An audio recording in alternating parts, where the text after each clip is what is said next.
একটা সাধারণ ধারণা আছে যে বাংলাদেশি ক্রিকেটাররা ইন্টারন্যাশনাল যে ফ্রাঞ্চাইজি লিগগুলো হয় এগুলাতে খুব ভালো করতে পারে না। মূলত দুজন ব্যতিক্রমকে সামনে রেখে এই আলোচনাটা হয়, একজন সাকিব আল হাসান, একজন মুস্তাফিজুর রহমান। এছাড়া আমাদের বেশিরভাগ ক্রিকেটার যারা ফ্রাঞ্চাইজি লিগ খেলতে গেছে, আইপিএলে তো বেশ কয়েকজন গেছে, আমরা ভুলে যাই নামগুলো, বা পিএসএল খেলতে গেছে, বিভিন্ন লিগে খেলতে গেছে, কেউ খুব ভালো পারফরমেন্স খুব টানা করে যেতে পারে নাই। তো সেই জায়গাটাই এই ২০২৫ সালের শেষ সময়টা আমাদের জন্য একটু তাৎপর্যপূর্ণ হয়ে থাকলো। আমাদের গত দুদিনে ৪ জন ক্রিকেটার ২ টা ফ্র্যাঞ্চাইজি লিগে টানা ভালো করলো। এর মধ্যে ২ জন ম্যান অফ দ্য ম্যাচ হলো মুস্তাফিজ এবং সাকিব। তো আমি সেই ভালো পারফরম্যান্সটা নিয়ে নিশ্চয়ই ২-৪ টা কথা বলতে চাই। তার চেয়ে বেশি করে বলতে চাই এই যে মুস্তাফিজ, সাকিব, রিশাদ, তাসকিন এরা যে পারফরম্যান্সগুলো করলো, এই পারফরম্যান্সগুলো আমাদের জন্য কী অর্থ বহন করে? কিভাবে মশালটা হস্তান্তরিত হচ্ছে এবং কিভাবে আমরা আশাবাদী হতে পারি? এই জিনিসটা একটু কথা বলতে চাই। অবশ্যই এই যে ৪ টা পারফরম্যান্স এর ভিতরে ৩ টাই আসছে আইএল টি-20 তে, একটা বিগ ব্যাশে। তো ৩ টা এবং একটা ৪ টা যে পারফরম্যান্স, এই পারফরম্যান্সগুলোর মধ্যে সবার আগে সাকিবের কথা বলতে হবে। তার পারফরম্যান্সটা খুব অর্থপূর্ণ, খুবই অর্থপূর্ণ। কারণ হচ্ছে Shakib almost finished. Shakib almost finished, এটা আমাদের অত্যন্ত বেদনাভরে হলেও মেনে নিতে হবে। নানা কারণেই সাকিবের একে তো বয়স হচ্ছে, বয়স হইলে ভাই ডন ব্র্যাডম্যান ফুরায় যায়, আর তো সাকিব আল হাসান। সবাইকে একসময় ফুরাতে হয়, সেই বয়সও থাবা মারছে। সঙ্গে তার শরীরের নানা রকম অসঙ্গতি, নানা রকম ত্রুটি, এগুলো গত ২ বছর ধরে তাকে ভোগাচ্ছে। এর সঙ্গে যোগ হয়েছে তার যে ব্যক্তিগত এবং রাজনৈতিক জীবনের যে ঝঞ্ঝাট, এগুলো মিলায় সাকিব আসলে ক্রিকেট থেকে ফেড আউট হয়ে যাচ্ছে। এরকম একটা সময় দেখেন, সে এবার আইপিএলে নাম থাকা সত্ত্বেও শেষ সময়ে তাকে নিলামের লিস্টে রাখা হয় নাই। এবং গত ২ বছর ধরে আপনি যদি দেখেন, তাহলে সাকিব অ্যাকচুয়ালি বড় লিগগুলো খেলতেছে বদলি হিসাবে। পিএসএল বলেন, গ্লোবাল টি-20 বলেন, এগুলো কেউ একজন ইনজুর্ড হচ্ছে, কেশব মহারাজ ইনজুর্ড হচ্ছে, অমুক-তমুক, বদলে সাকিবকে ডাকা হচ্ছে। সাকিব কিন্তু টপ লিগগুলোতে আর সরাসরি টিমই পাচ্ছে না। সরাসরি তাকে কেনাই হচ্ছে না। ফলে সাকিবের এই শেষ লগ্নে এবং এবার আইএল টি-20তে সরাসরি টিম পেল। সেটার একটা কারণ হচ্ছে গ্লোবাল টি-20তে কেশবের বদলে যে গেল, ওখানে মোটামুটি খেলছিল। ফলে আইএল টি-20তে সরাসরি টিম পেল। কিন্তু সেখানেও ১ম ম্যাচটা নামলো, নেমে ভালো করতে পারল না। তাকে রিটায়ার্ড আউট করানো হলো। পরের ম্যাচে তাকে একাদশেই রাখা হলো না। ফলে সাকিবকে নিয়ে আমাদের একটা করুণাবোধ করার সময় চলে আসছিল। কিন্তু আমি প্রায় মজা করে একটা কথা বলি যে, আপনি যদি শচীন টেন্ডুলকারকে এখন ২ মাস সময় দিয়ে মাঠে নামায় দেন যে আপনাকে একটা ৩ ম্যাচের সিরিজ খেলতে হবে, শচীন মিনিমাম ৬০ রানের একটা ইনিংস খেলবে ৩ ম্যাচের মধ্যে। ইভেন আপনি যদি স্যার ক্লাইভ লয়েড বা ডন ব্র্যাডম্যান তো বেঁচে নাই, এদের কাউকে দিয়েও ট্রাই করেন, দেখবেন ২৫-৩০ রান দিব্যি মেরে দিছে। বা আপনি যদি এখন পেলে, ম্যারাডোনা তো দুজনই মরে গেছে, বেকেনবাওয়ারে ডাকেন, বেকেনবাওয়ারে ডেকে বলেন ২ টা ম্যাচ খেলতে, দেখবেন ২-৪ টা ওভারল্যাপ করে ফেলছে, ২-৪ টা ক্রস বক্সে ফেলে দিছে। এটার কারণ হচ্ছে গ্রেটরা মরে না। গ্রেটরা মরার আগে যতক্ষণ হাঁটতে পারে ততক্ষণ মাঝে, মাঝে ডেলিভার করার ব্যাপারটা থাকে। ওই সেই জায়গা থেকে খুব গুরুত্বপূর্ণ হচ্ছে যে সাকিব কালকের ম্যাচটায় খুব কিপ অন পারফরম্যান্স করলো, করে ম্যান অফ দ্য ম্যাচ হলো। কি টাইট বোলিং করলো! আইএল টি-20তে এই টাইট বোলিং করা কিন্তু খুব কঠিন। কারণ ব্যাটসম্যান ফ্রেন্ডলি, কন্ডিশন, উইকেট এবং প্রতিপক্ষ যথেষ্ট শক্তিশালী। সেরকম জায়গায় আমি সাকিবের এই পারফরম্যান্সটা, যেহেতু সে ম্যাচ সেরা হয়েছে এবং অনেক দিন পরে এত আঁটো-সাঁটো বল করছে, এটাকে সবচেয়ে আগায় রাখতে চাই। এরপর মুস্তাফিজকে নিয়ে আমি কথা বলতে চাই না। মুস্তাফিজকে নিয়ে কথা বলতে, বলতে আমি ক্লান্ত। আমি বারবারই বলি যে এই মুহূর্তে পৃথিবীতে মুস্তাফিজের চেয়ে ভালো টি-20 বোঝা বোলার কতটা কার্যকর হচ্ছে সেটা হয়তো ওঠানামা করতে পারে একটু। টি-20 ক্রিকেটে ডেথ ওভার বোলিং কি জিনিস, এটা মুস্তাফিজের চেয়ে ভালো বোঝে না কেউ। কি করতে হয় ওই সময়, এটা মুস্তাফিজ সবচেয়ে ভালো পারে। এটা তো সে প্রতিদিন সকালে উঠে নাস্তার মতো একটা কাজে পরিণত করছে যে নাস্তা যেরকম করতেই হবে ওই একই রকম এরকম একটা রেগুলার পারফর্ম করতে হবে। মাঝে, মাঝে সেই পারফরম্যান্সের পুরস্কার হিসাবে ম্যান অফ দ্য ম্যাচ আসে, ফলে আমি এটারে আলাদা কোনো গুরুত্ব দিচ্ছি না। মুস্তাফিজ তো এরকমই। এরকম বলেই না বাংলাদেশের ইতিহাসে সবচেয়ে বেশি দামে তাকে আইপিএল এর একটা দল কিনে নিল ৯.২ করোড় রুপিতে, যেটা বাংলাদেশী টাকায় অলমোস্ট ১৩-১৪ কোটি রুপি। এবং যদি একটু অকশন লিস্টে আগে নাম উঠতো তাহলে হয়তো ক্যামেরন গ্রিনের রেকর্ডটা সে ভেঙে দিত। তার ওই পরিমাণের ডিমান্ড ছিল।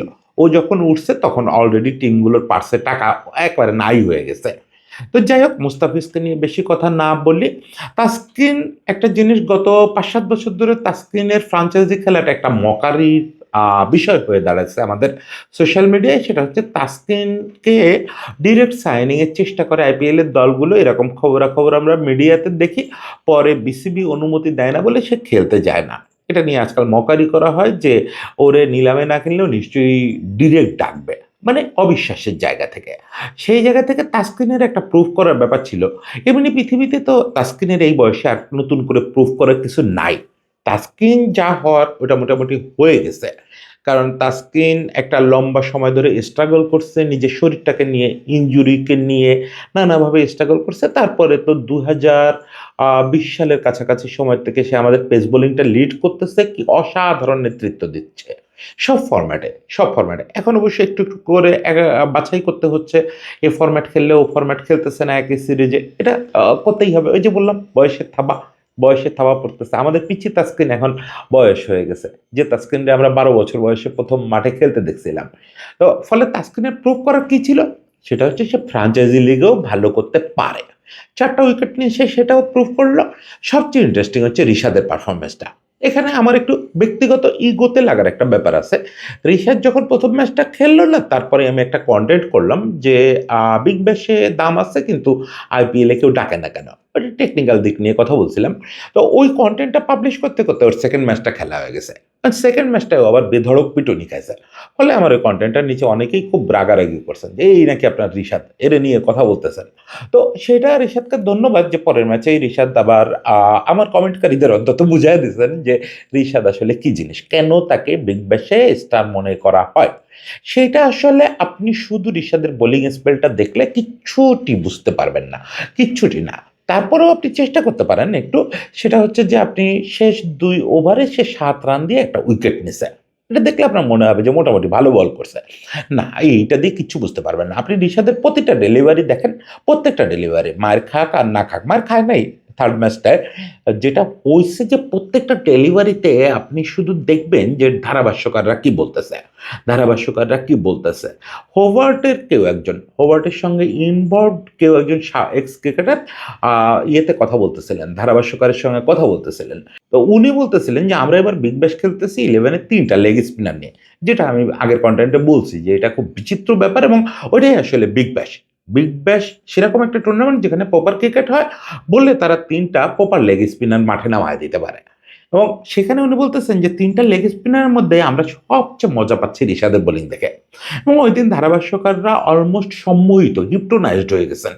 এই রিশাদকে দেখার জন্যই আমরা অপেক্ষায় ছিলাম। দেখেন আগের দিন 2nd ম্যাচটা যে মাঠটায় হয়েছে ওই মাঠটা তুলনামূলক একটু ছোট। এবং ওই ম্যাচটায় রিশাদ যেটা করতেছিল যে বল একটু বেশি সামনে করতেছিল।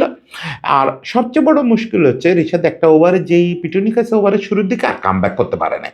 আমি নিশ্চিত এটা নিয়ে মুশতাক আহমেদ কাজ করবেন এবং ওর সঙ্গে অন্য কোচদেরও সাইকোলজিক্যাল ব্যাপারগুলো নিয়ে কাজ করা উচিত। এটা তো টেকনিক্যাল কিছু না যে কামব্যাক কিভাবে করতে হয় ম্যাচের ভিতরে। এটা একটা বোলারের জন্য খুব ইম্পোর্টেন্ট জিনিস। যে আমি যদি ওভারের শুরু থেকে ডমিনেট করতে না পারি তাহলে বোধহয় আমি আর পারব না। কেউ একটা ৪ মেরে দিছে মানে আমার সব শেষ হয়ে গেছে। Not necessary. এটা যাই হোক, এটা বড় কোচরা আছেন তারা দেখবেন এটা সমাধানযোগ্য ইস্যু। কিন্তু রিশাদের এই ব্যাপারটার ভিতর দিয়ে যেটা হলো যে আমরা বুঝতে পারলাম আমাদের একটা ক্রিকেটার গ্লোবাল লেভেলে আসলে ওই রোমাঞ্চটা তৈরি করতে পারে। রোমাঞ্চটার সেরা নিদর্শন ছিল গুগলি। ওই দিনের কনটেন্টেও কে যেন কমেন্ট করতেছিলেন যে রিশাদ গুগলি পারে না। রিশাদ গুগলি শুরু করছে পিএসএল থেকে। পিএসএল থেকে এবং ওয়াসিম ভাই ওয়াসিম আকরাম ধারাভাষ্যে ছিলেন। ওই ১ম যেদিন ওর গুগলিটা নিয়ে খুব আলোচনা হলো, ওই একটা ম্যাচে বোধহয় ৪-৫ টা গুগলি মারছিল। ওয়াসিম আকরাম তো কাঁপায় দিচ্ছিল প্রেস বক্স ওর ওই গুগলিগুলো দেখে। তারপরে তো লাস্ট আমাদের যে ইন্টারন্যাশনাল সিরিজ হলো আয়ারল্যান্ডের বিপক্ষে বা যেগুলো হলো, এগুলো প্রত্যেকটাতেই গুগলি ট্রাই করছে, গুগলিতে উইকেটও পাইছে। যে ম্যাচটা ম্যান অফ দ্য ম্যাচ হলো, ওই ম্যাচটা তো লাস্ট উইকেটটা গুগলিতেই পেল।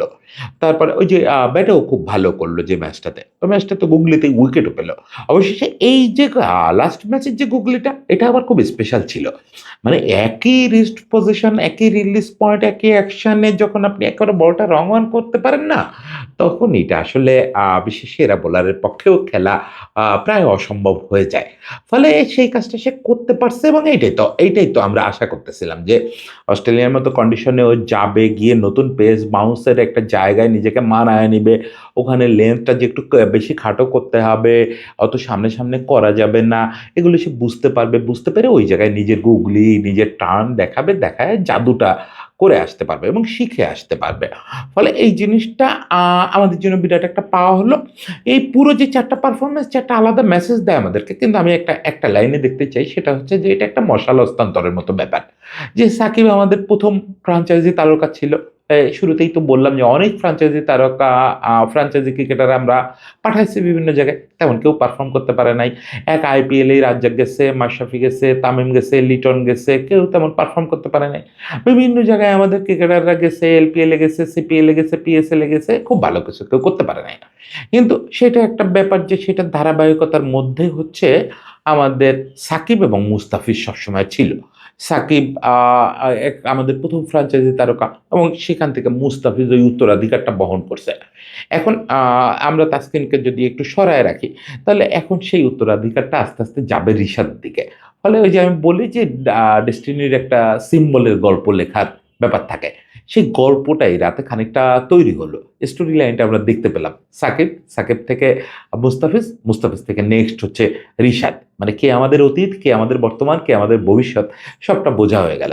একই সঙ্গে এটা আমাদের জন্য খুব পজিটিভ একটা ব্যাপার, আশাবাদী হওয়ার মতো ব্যাপার। সেটা হচ্ছে যে আমরা আমাদের ক্রিকেটাররা যে বাইরে পারফর্ম করার যোগ্য, সেটা একটু হলেও টের পেলাম।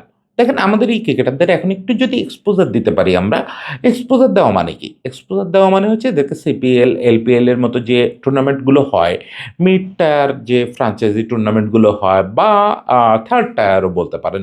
এই টুর্নামেন্টগুলো হয়, এই টুর্নামেন্টগুলোতে বেশি ছাড়তে হবে। বেশি খেলার সুযোগ করে দিতে হবে। আর আমাদের যে ফ্র্যাঞ্চাইজি টুর্নামেন্টটা হয়, এটা আমি বলি যে জেড ক্যাটেগরিতেও পড়ে না। এইটা আপনি ওই যে হন্ডুরাসের যেসব লিগ হয়, ওগুলোর চেয়েও বিলো পার স্ট্যান্ডার্ড হিসাবে লোকজনে ভ্যালু করে। যেহেতু করাপশনে ভরা, তারপরে কোনটা ফিক্সড না, খেলার মানের কথা অনেক পরের ব্যাপার। এগুলো যখন থাকে ওই লিগের পারফরম্যান্সটা কেউ পাত্তা দেয় না। আর ইন্টারন্যাশনালে তো হুটহাট পারফরম্যান্স, ওইটাও পাত্তা পায় না। ফলে এখানে খেললে, বাংলাদেশে খেলে, বাংলাদেশের হয়ে খেলে বড় ফ্র্যাঞ্চাইজি মানে বিগ ব্যাশ, আইপিএল, পিএসএল এদের দৃষ্টি আকর্ষণ করা একটু কঠিন।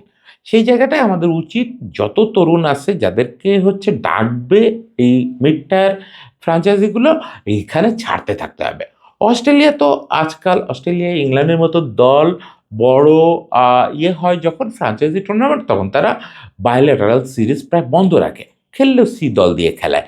আমরা সেই ডেপথ আমাদের নাই, সি দল দিয়ে খেলাবো না। কিন্তু যাদেরকে সম্ভব প্রায় সবাইকে ছেড়ে দিতে হবে। বায়লেটারাল সিরিজে কোনো উপকারিতা নাই। ওটা র‍্যাংকিং ধরে রাখা ছাড়া আর কোনো কাজে লাগে না।